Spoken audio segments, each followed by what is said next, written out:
All right. Well, I believe that I am live on Facebook now. Good morning, everybody. Welcome back to our GMP Live feature. I am streaming through Zoom today so I can share a little bit more about documentation processes with you. We are still talking about formulation processes and how that relates to GMP.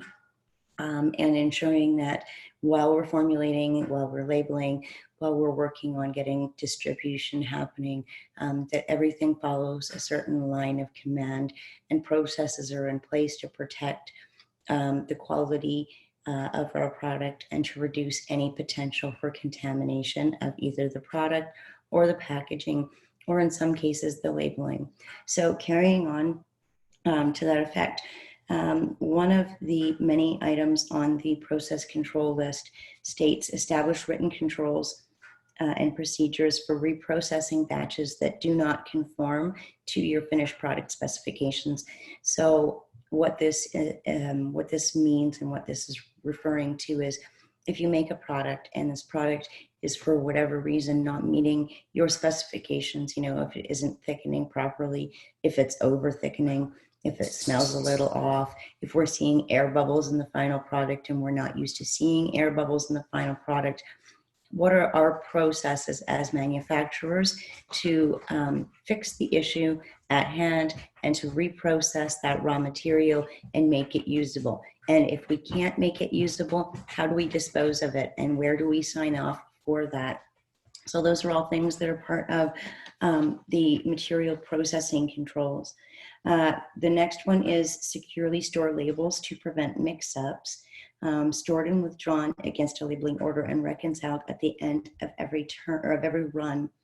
Now, what that is talking about is when you are doing a lot of manufacturing, you may print out a large number of labels, all with predefined lot numbers, so sequential lot numbering.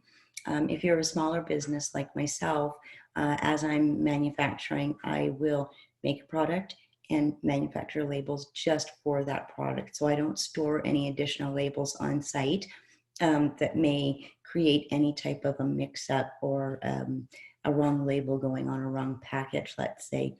So my labels, how I avoid that potential for labeling miscommunication is just by doing the labels for every single unique lot and batch that I make.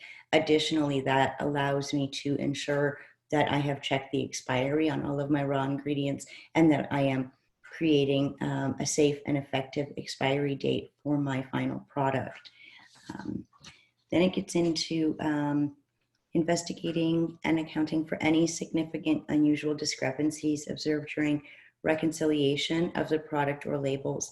So as we're going through and we're tracking and we see that we have created lot labels for this many lots, and within each lot we should have this many bottles of a product, a gross miscalculation may end up with 2 bottles not being present.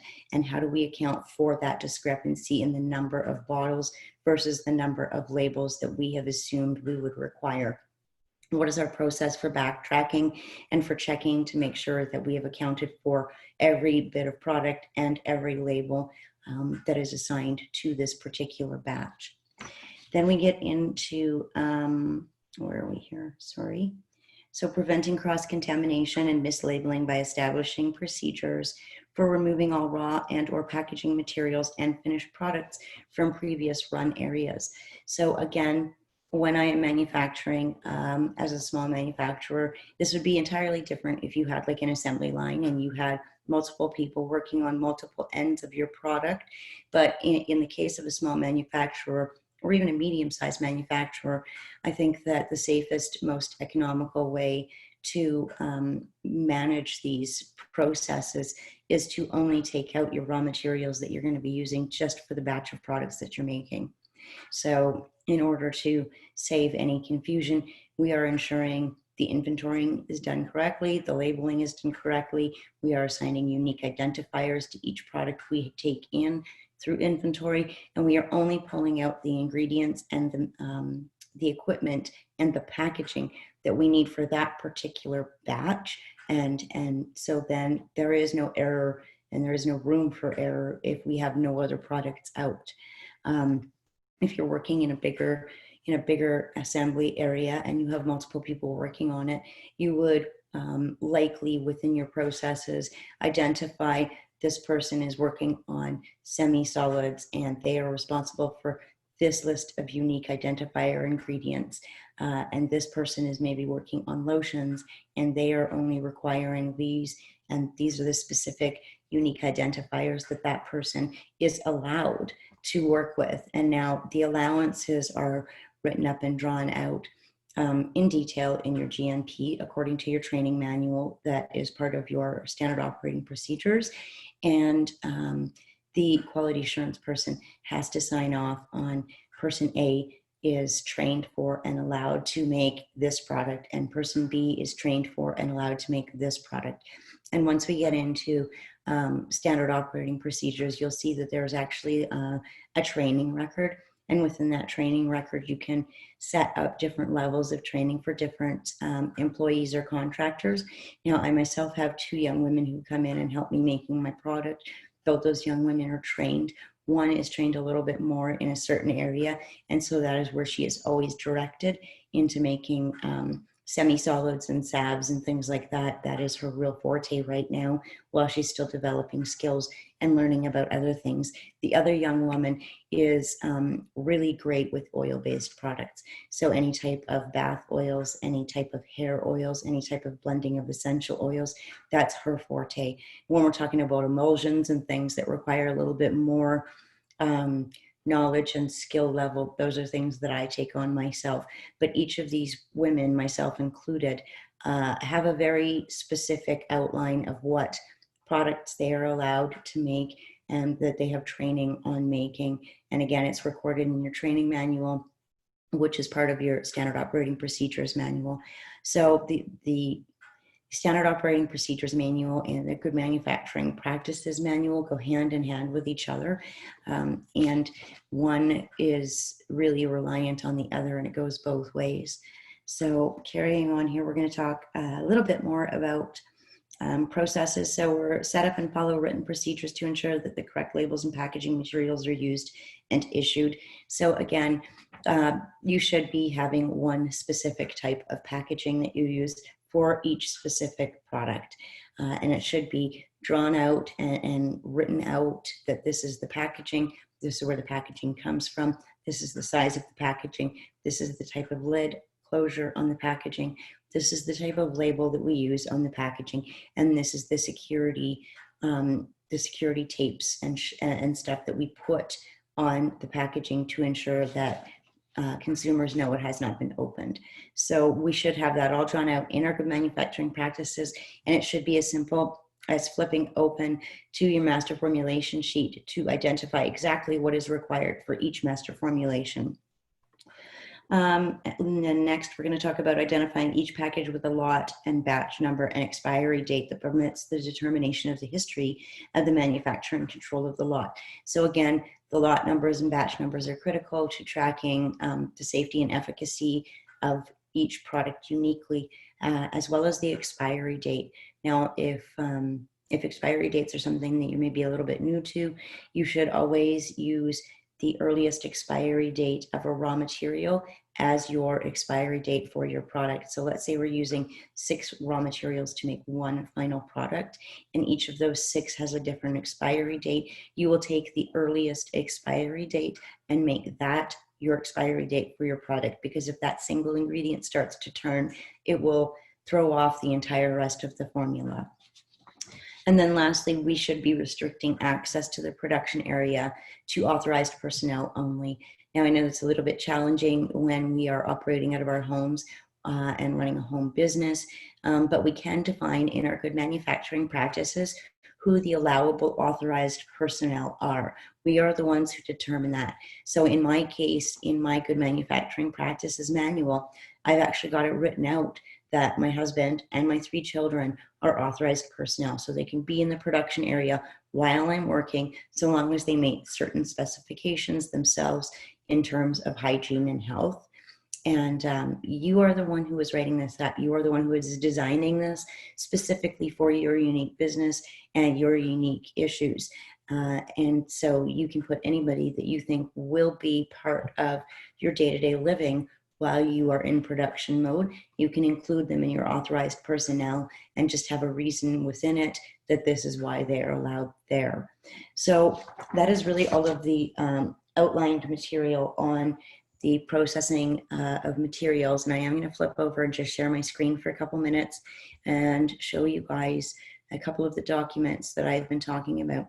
So this one here is the batch record. So here we're going to outline the company name, the item code for the finished product. Then we're going to get into the product name itself and the batch number. Now I like to use dates as my batch numbers. So if I was making product today, it would be, what are we on? We're on September 3rd. So my batch number today would be 090320. And then I would have an A in front of that for the first batch of product that I make in a day. And I would have a B in front of it for the second batch of product that I make in a day, and a C, and so on and so forth. And then my lot numbers, I assign sequentially. So if my last lot of sanitizer that went out is lot 16, let's say, then this lot of sanitizer that's going out will go out as lot 17, 18, 19.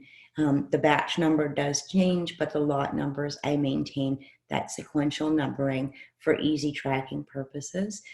And assigning the batch numbers by date is super handy because we can flip back to, that day in our history and find out exactly what we were doing if ever we did have a recall or anything to that effect. So it is really handy to use the date for the batch number and then use a unique identifier on the front end or on the back end of that date to identify what product and what batch of product it is that day. Just need a sip of coffee here. My throat's getting dry. Then we get into the batch record, and it outlines exactly our batch size, batch number of finished units that it's going to lay out for us, what we need to do to prepare the packaging materials, here what the unique identifiers are for each packaging material and label. And then it goes through your ingredient calculations so that, and again, your unique identifier codes should be in here, and it identifies it by weight. And then you get into this question sheet. This is where we will initial that quality assurance person will initial, were all personnel wearing hair covers, smocks, goggles, and gloves? Was access to the production area by non-essential personnel restricted? And you just go through your checklist. And again, these all become part of your good manufacturing practices. So next, I'm just going to, and this will be the last of it for today, just going to show you a little bit about a master formulation sheet. So here we are going to have the company name, the formulation name, and the NPN or CN number, product description that we use perhaps on our website or in other advertising, how we explain this product to customers. Then the responsibility and security of making that formula. Is it within the company? Who is in charge of it? What is the security level? Is it a shareable formula? Is it a confidential formula? Then we get into materials and equipment and supplies that we will use for each ingredient. And then we list them out by the unique identifier and by the name of the raw material and by the percentage or amount used. And then we get into the directions of the procedures for actually building that product and that formula. And then we get into here the reporting of it, reference documents. So if you have developed a formula based on any type of clinical studies that are out there, any type of articles on a specific raw ingredient that are out there, this is where you would enter your information on your reference document. And then your revision history, of course. If you change your master formula, you need to provide the revision history. So right now it's revision 0. Your first revision will be R1, second revision will be R2, and so on and so forth. And then here you need to provide your reason for change and who is suggesting that change. Now, in order for that change to take effect and be allowable within your GMP, it has to be approved by your quality assurance person. So back to that QAP. And so we will have one of these master formulation documents for every single product that we make. and that we sell. And they should be in a binder at your formulation station or your work area, wherever you're working, so that it's easy to pick up, open up, and find a formula for anybody who happens to be working within your company. So that is it for today for material processes. I know I'm cramming a lot into each one of these little videos, trying to share as much information with you guys as I can. There's lots more to go, so stay tuned for the next few days as we continue on with the GMP Live feature. And we will talk with you all soon. Hope you're all having a great day. Bye for now.